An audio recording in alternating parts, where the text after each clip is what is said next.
Hello everybody, this is a calming, soothing Saturday night, and you have joined me for none other than the Jollymun Podcast, hosted, created, published, produced, edited, recorded, description typed out by, uploaded on Alfie Carter's YouTube channel.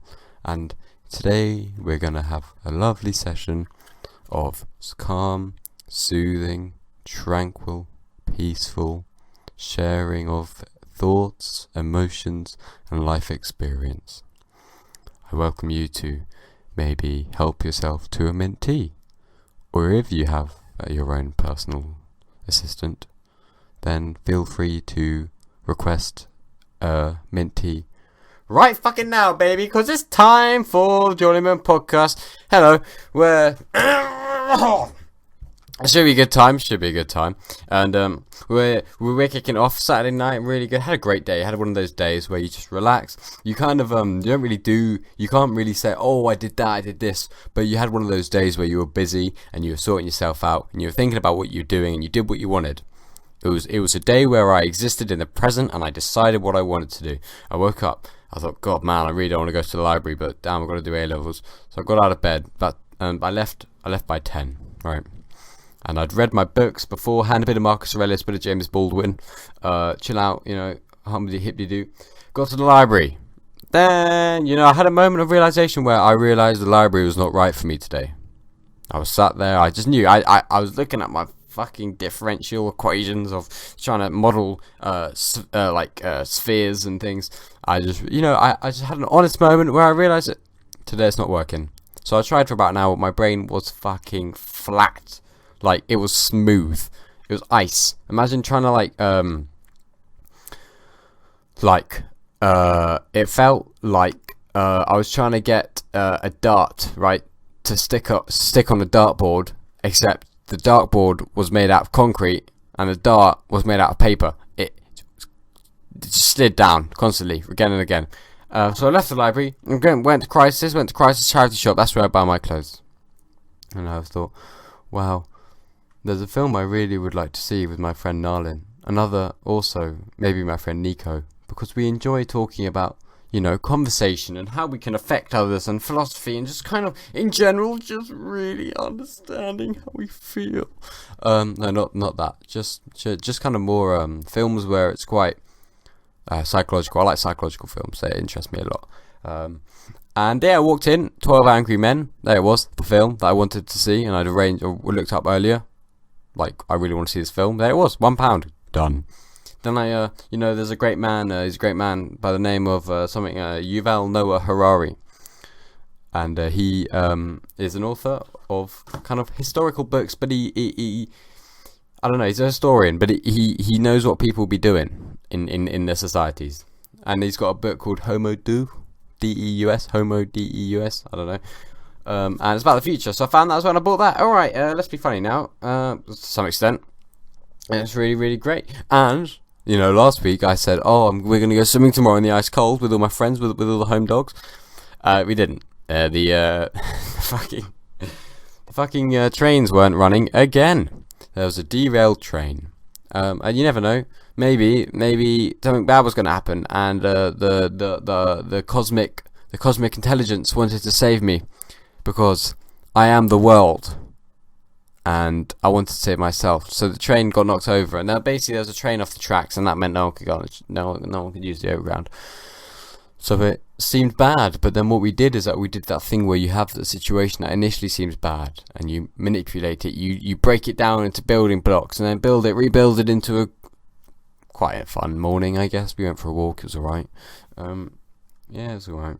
And that's what we did. And I had a week school. I don't know, this week really blasted by, really, on it, flying past, completely just kind of thing. But we will. Wait, what? I really don't know where this week went. I was doing work and physics. Magnetism's really hard. It doesn't make any sense. And there's loads of different things which are all the same, but then they're different. Okay, so back 5 minutes in, we're going to do my first little talk today. My first little zesty testy, aka little lines that I write down. I never perform these on stage, but they're just somewhere. They just write them down and then they keep my brain thinking about kind of ideas, whatever. Okay, here's one.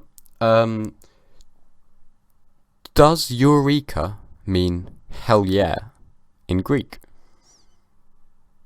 Because, everyone in Greek, that great man Archimedes had that moment, that eureka moment where he realised what he wanted to realise, and aka he was successful in a thought, something he'd been thinking about, and he said eureka or something. So yeah, maybe eureka means hell yeah. I don't know. I don't do classics. I don't do Greek. What I do is I do that thing where I let somebody else who knows Greek read the text, and then they write it out in English, and then I read it syllable by syllable. Takes me a minute or two. Yes. I've had some really amazing news. I've been offered the opportunity to a great opportunity, and I'm just so excited. It's really life changing. All these things that keep happening to me are really insane. I sort of can't believe it, really. I'm just I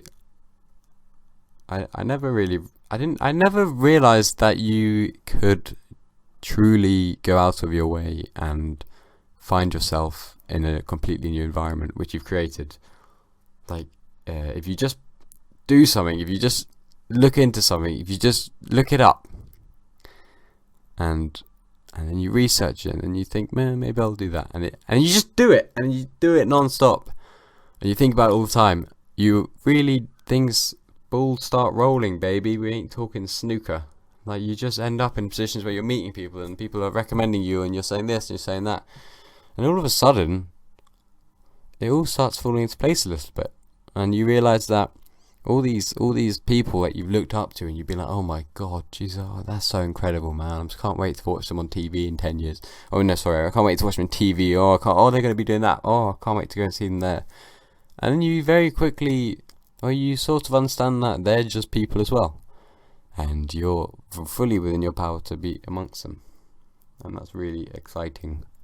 Really exciting. 'Cause, yeah, I don't know what the turning point was, because I don't know. My life didn't seem that significant for a long time. I guess with comedy, when I look back on it now, I was always very happy to make a fool of myself. Like, me and my friend Ben, we'd sit and we'd text, we'd get on each other's phones, and we would make each other look awful, right? Like, we'd send people like the most fucking embarrassing texts from each other's phones, and I didn't really mind that. And I don't know if that's if that's the same idea of I'm not scared to embarrass myself if it means that I can make other people laugh, which I guess is kind of what stand-up comedy is, because you're willing to do badly, you're willing to be shit at it in order to improve and then make people laugh. I'm not sure, but yeah, one time I was with Ben, and this is quite a and this was on a French trip in year 10. And no, it wasn't. It was a different time. Basically, I had a picture of him with the dog filter on, the most awful fucking thing. It's like these droopy ears, and the tongue comes out, and it's just awful. No, it's awful. A lot of people use it. It's really odd. And then so he's got a picture of the dog filter, and he said, "All right, you can do what you like." So I captioned it. Something, I don't know if I have it word for word. So it goes, bit late to the trend, but I felt cute in this one. I hope you all have a lovely half term. Love you all. Something like that. And it's just a picture of my friend with a dog filter on, and I posted it on his stories. And no, posted on his stories, and I sent it to everyone, all his friends in their private chats. And then I didn't realise that it sent, so I sent it twice to everyone. So that's pretty bad. But then he also got me back. What did he do? Oh yeah. He found I'd taken a picture on my phone of me. It was at the time I was working out quite a lot. So basically a picture of me tensing, right? I was like, what? Anyway, it doesn't matter. People tense. Alright, they had to. I was tensing. Happened to be a phone. Oh, whoops! Accidentally pressed camera. Right, yeah, it happens. So then he posts it and sends it to everyone. It says, "Yo, I'm shirtless in the picture. Yo, my G's. How many abs do you man them have?" Right? And the issue with it is that it's not as subtle as mine was. I think it was a bit blatant, but people didn't know me all too well at that time, because I was not shy, but I had quite a tight group of friends. I didn't really talk to a lot of people. So people were just responding with how many abs they had. Some people had 6, some people had 4, some people had 8. Some people didn't respond. Most people didn't respond. Slightly embarrassing. All these things. And yeah, man, it's just so cool. If you just, just go out your comfort zone a bit. Tingle the tangle and don't be scared to look like a fangle. You know? Young's double slit experiment. Anyway, another 10 minutes have gone by. Therefore, it is time for another. Is zesty testy. Okay. Okay. So, if we consider, I think it's kind of hard because you need to know inside jokes.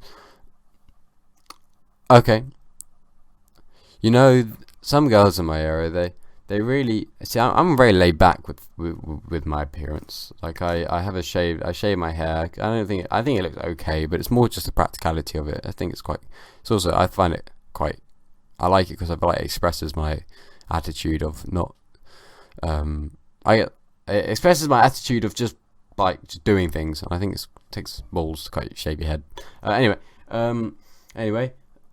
Okay, so then so many women in my area or girls my age, love to, they've got they got inches of eyebrows, and they've got all this makeup, and it's all, they're all really dainty, and they all have these Gucci bags, but I don't even know how they get them, and they all look really, really silly in my opinion, and they walk a certain way, and when they eat their muffins at lunch, they kind of like pinch it and like pull it off because maybe it seems cute to them.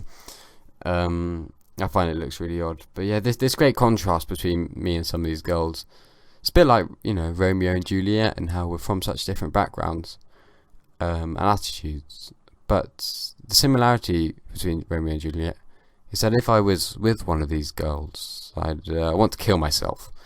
No, that doesn't work. It's a bad joke. This isn't even a joke. This is just something I've written down. Because I haven't even written it down. I've just written, when I write my phone, it's like it bombed anyway. I can tell it bombed. Everyone's just like, all 3 of us. Let me see how I wrote it. It said, Romeo and Juliet, I'd kill myself. That was what I've written. It doesn't work because I don't know the story of Romeo and Juliet. That's why it doesn't work. I think. Sorry, I shut my window. I think Juliet kills herself because she thought Romeo killed himself. Oh, man. Okay, we'll give up with the Shakespeare. I don't think that's my forte. Is forte how posh people say 40, or flamboyant people? Do flamboyant people drown? Oh dear! Oh dear! The podcast has gone to shit. I need to set up a bank account. Come on, more punchlines. Sorry, I had such an exciting week last week. Like this week, I'm kind of high and dry. I'm not talking about marijuana on a desert mountain. Oh dear. Oh dear. Oh dear. Oh dear, dear, dear. Oh dear, dear, dear. Actually, yesterday, I went to a friend's house, and he's Jewish, and he's culturally, and Shabbat. They have like a Shabbat meal on Friday. I don't know the ins and outs at all. Basically, he invited 17 people round for like a big celebration meal, but I think it was kind of not a celebration of a birthday, but more just like well, he wanted to do it for the social aspect of friends, but I think it was also like, it was quite religion orientated in the sense that it was definitely a theme. It's really interesting. It's really so cool to see into different people's lifestyles, because mine, I don't know, I'm very simple. I'm white. Wouldn't say I'm atheist. I'm not really atheist because I don't know. I don't know what atheist means. But I wouldn't say I prescribe to a certain religion. My mum never has. My house is very simple. I don't know. Everything in my existence seems rational, which is probably, well, I don't know if I've used rational correctly there, but just the idea that there's nothing superfluous. I I don't go out of my way for kind of tradition, or if I'm hungry, I'll eat potatoes. There's no, oh, let me bless my potatoes before I eat them. And that's not mocking, that's just an example. So yeah, it was really cool. And I ate way too fucking much. They just kept producing more and more. His lovely mum kept producing more and more and more eaten mess. More and more, and I couldn't stop eating it. No one else was eating it, and I just couldn't. Well, me and Jake just couldn't stop. Felt really ill, and then I woke up at like 2 a.m. and my stomach was hurting, and my brain kept doing like, I don't know if you've ever been like delusionally tired, but basically my brain was doing like trigonometric identities. I was doing maths, like I was lying there, and all I kept seeing was these like sin and cos for like no apparent reason, sine and cosine. And I was like, oh, I feel ill, my stomach's hurting, I was sweating, sweat dripping down my head, and I kept seeing sine graphs. I was like, oh my god, what the fuck is going on? Am I in a fucking sauna maths classroom and my stomach hurts? I took a shit and I was fine. And thank you all, you lovely, lovely trio, for spending another 16 and a half minutes with me. I love you all. Also, we're going to get a jangle up in this friendly environment very soon. So, thank you very much for listening. Bye bye. Have a good week.